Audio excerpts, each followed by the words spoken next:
भड़काऊ भाषण देकर कानून के शिकंजे में आए अकबरुद्दीन ओवैसी का ताल्लुक आंध्र प्रदेश की राजनीति से है। अकबरुद्दीन अपने बेबाक बयानों और कट्टरपंथी नेता के तौर पर जाने जाते हैं। अपने तेवरों के लिए चर्चित अकबरुद्दीन की छवि आंध्र प्रदेश की राजनीति में बाहुबली विधायक की है।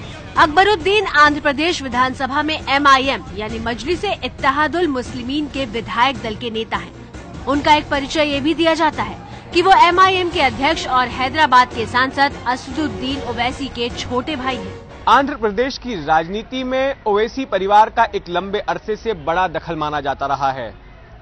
असदुद्दीन और अकबरुद्दीन सुल्तान सलाहुद्दीन के बेटे हैं, जिन्होंने अपने पिता के निधन के बाद MIM पार्टी की कमान संभाली और आंध्र प्रदेश की राजनीति में ताकतवर राजनेता के तौर पर अपनी पहचान बनाई। कहा जाता है कि MIM की नींव 1936 में पड़ी थी। तब हैदराबाद एक स्वतंत्र राज्य था और यहाँ नवाबों का शासन था। बाद में मुस्लिम लीग बना तो मजलिस राजनीतिक संगठन में तब्दील हो गया और फिर राजनीतिक पार्टी में, जिसे अब्दुल वाहिद ओवैसी ने आगे बढ़ाया और फिर उनके बेटे सुल्तान सलाहुद्दीन ने।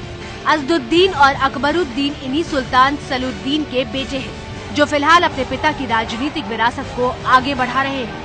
ओवैसी परिवार यूँ तो हैदराबाद के बेहद पॉश इलाके बंजारा हिल्स में रहता है, लेकिन 40% अल्पसंख्यक आबादी वाले हैदराबाद ओल्ड सिटी में अब भी इस परिवार का दबदबा माना जाता है।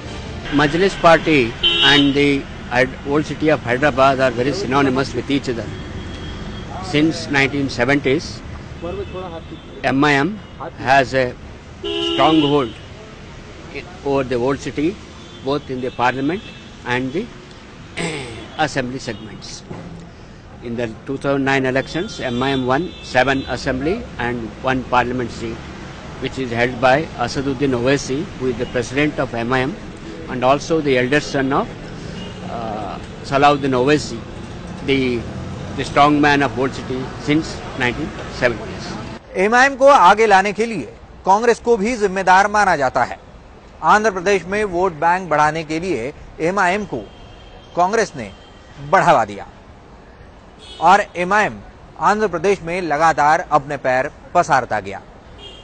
अब MIM का दायरा दिल्ली तक पहुंच गया है। Andhra Pradesh Congress has always been with the MIM and supported the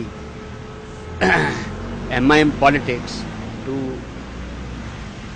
gather the Muslim vote bank in its favor, both during the Telangana agitation and also afterwards.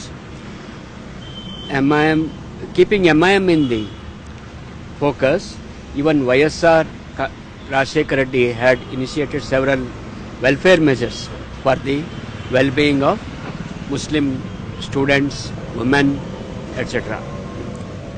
And also the budget for the minorities was enhanced to benefit the MIM vote bank in the old city.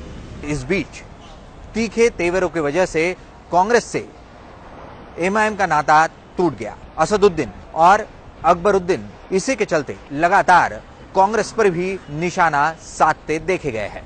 The friction between the MIM and the Congress commenced only in the later days after YSR's death, because both the Chief Ministers Rosaya and Kiran Kumar Reddy did not favor promoting Muslims or promoting MIM basically.